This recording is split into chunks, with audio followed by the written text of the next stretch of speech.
Don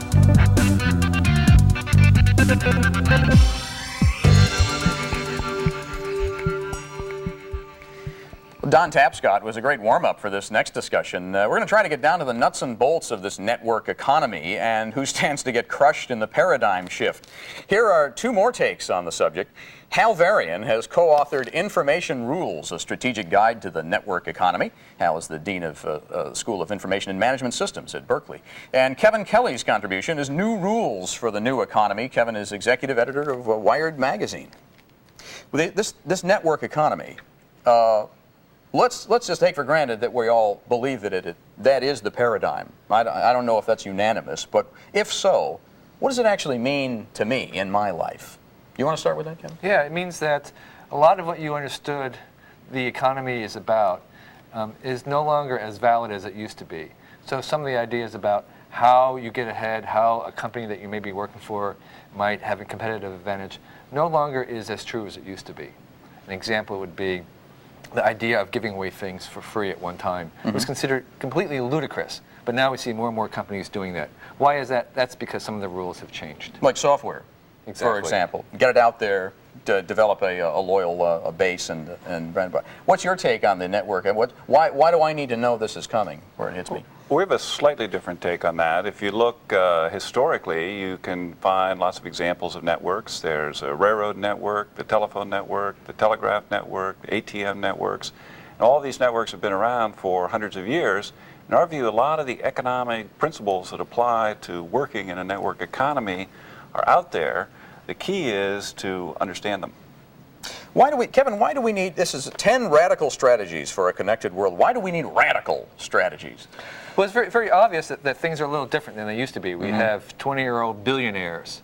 We have companies, the most highly valued of all, producing things that can be replicated for a few dollars. Why is that? And that is because there is a lot of differences that are no longer as easy to understand as before. So I suggest some other radical strategies, such as embrace the swarm, this idea of decentralization, which is sweeping through both industry and politics, the idea of relying on lots of little dumb things rather than one smart thing. So these kinds of things need to happen. Hal, I'm skeptical about this idea of doing away with centralized hierarchical bureaucracy. I mean, isn't the bureaucracy's greatest imperative to keep itself alive? There's going to be some resistance to this, isn't there? Yeah, sure. I'd say two of the biggest winners in the network economy are Microsoft and Intel, neither of which is known for its decentralization. That's right. So the question is, I think Kevin is absolutely right that this is the right industrial structure for some kinds of business. For other kinds of business where coordination is really critically important, I think the hierarchy will still be there. Can we get down to some brass tacks, to some ways, some hard examples of how I might be doing things differently, either as a consumer or a producer or a seller or whatever? We want to toss out an idea or two on that? Sure, I'll give you one. We hear a lot about the friction-free economy, but we argue that as you remove frictions on the side of making it easier to search for products, the companies are going to be looking for new kinds of frictions to add in to try to lock in their customer base. So just one example are things like loyalty programs, frequent flyer programs.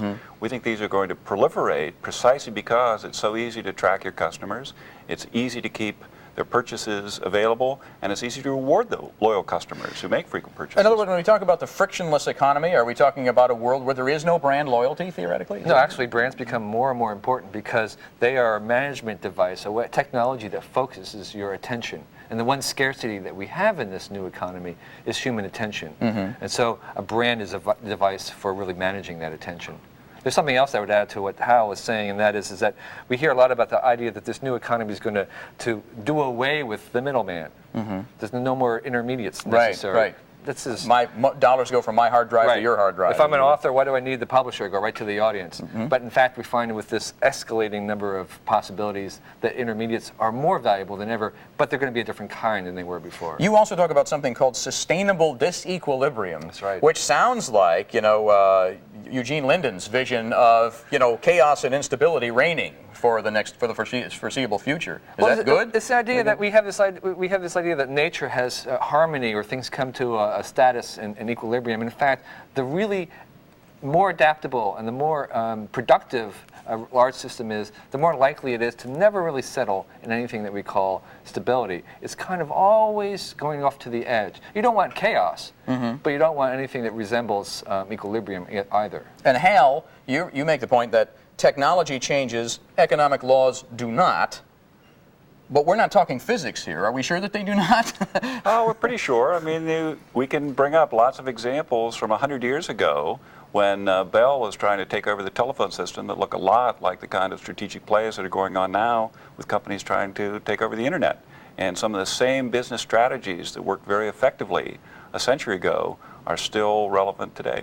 Do either one of you guys have a sense that most of business is either a little bit behind the curve on this whole thing? I mean, I suppose that's why you're writing the books here, but yes. Yeah. I would say another thing too, and that is, I think maybe I differ with Hal a little bit in the sense that we think that some of these new dynamics are only applicable to high-tech companies or software companies. But what we're seeing is more and more of industry that would normally have been thought of as even in the industrial sector are starting to adopt some of the new procedures and strategies. Quick example?